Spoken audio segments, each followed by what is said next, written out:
in this area. We also know the seasonal high demands for this type of labor. So when growers come in with authorizations from the California Department of Employment certifying that a local labor shortage does exist, and I speak now in terms of stoop labor, we then are all geared, ready to go. But isn't it through your organization that farmers also try to recruit domestic farm workers?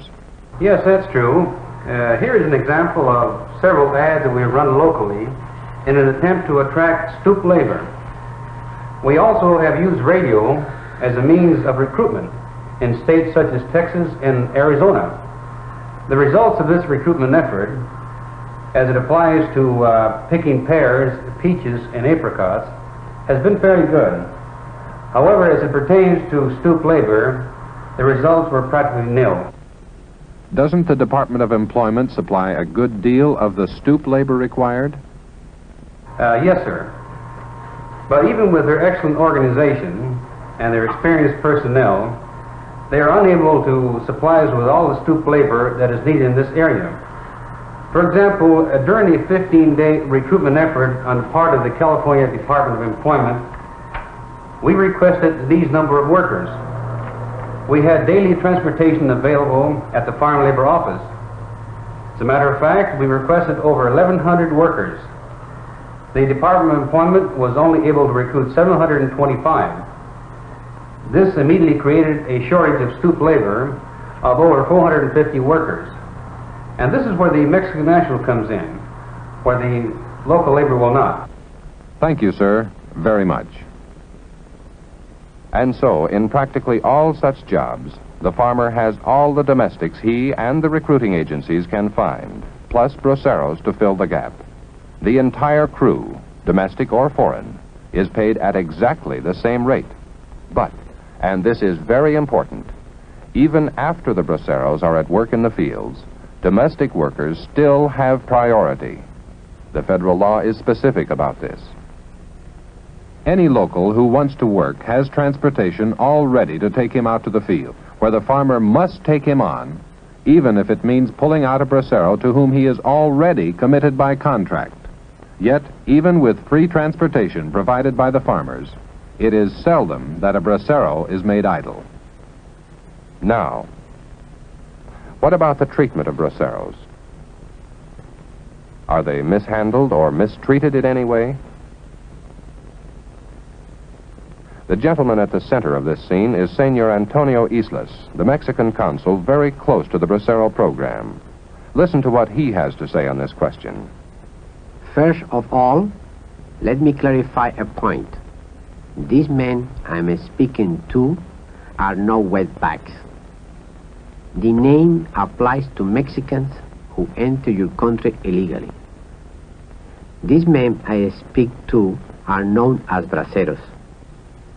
They enter your country through a careful, regulated program worked out between my government and yours.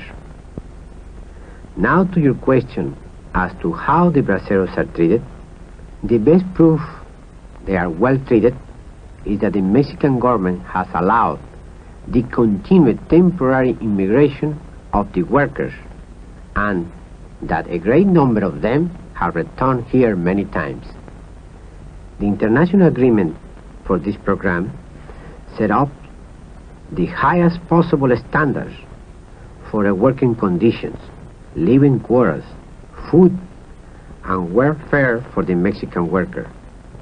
This program is without doubt well carried out, taking into consideration the number of Mexican temporary workers who come to this country.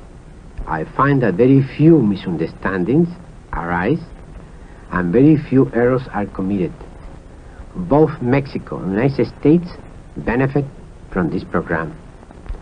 Mexico assists the American farmer with workers when there is a farm labor shortage, and the United States provides additional income to the Mexican worker, which improves his economy. As I say, both sides gain. In my contacts with the braceros, I can summarize my impression by saying they are pleased to come to work in the United States. And what of the money earned by the braceros?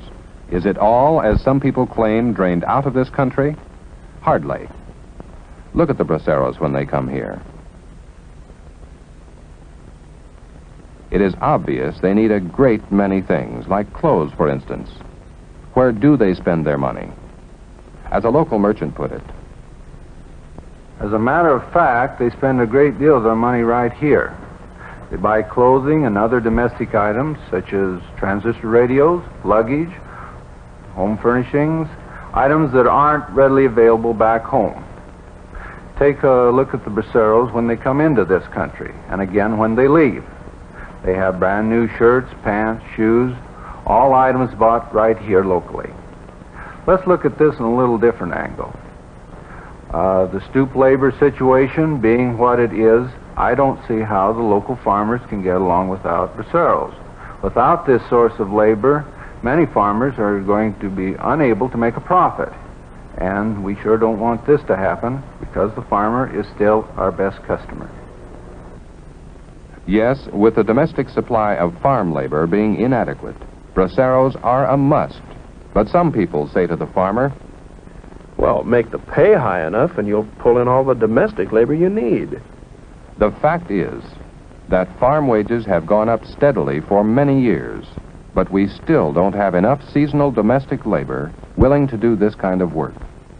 Conclusion: unless we have braceros to fill the gap, many stoop labor crops will be forced out of American agriculture. The consequences? Much of our food processing industry's output would be replaced by imports. These jobs, now held by Americans, would be taken by workers in other lands, and our plants and equipment would be slowed down or shut down. Jobs and investment in the transportation industry would feel the blow. Example, in a recent typical year in just one state, the transportation of such familiar items as lettuce, fresh and processed citrus, asparagus, and tomatoes totaled over $166.5 million. Remove these familiar crops from production, and these millions now going into transportation would disappear, hitting both its management and its labor force. These same crops, from the same state, in the same typical year, required many types of containers, lids, caps, and labels, over $112 million worth. Cut out this $112 million worth, and what happens to the thousands of people who work in or invest in these allied industries? And these are just a few of the allied industries whose management, machinery, production, and labor force are all geared to the availability of these familiar crops, harvested for the most part by braceros. If all such crops are driven out of American farming, many jobs in allied industries would be lost. Many segments of our economy would feel the blow. The solution to the problem? As we said, even now, machines to eliminate stoop labor are in the pilot stage. Until they're ready, los braceros are a necessary supplement to our domestic crews. In Spanish, braceros means a man who works with arms and hands. But in American lingo, they are called lifesavers. And they are, not only to the farmer, but to the housewife, the grocer, the transporter, the canner and processor, and to all of the other industries whose output and very existence are so closely interlocked and dependent on the continued supply of such crops.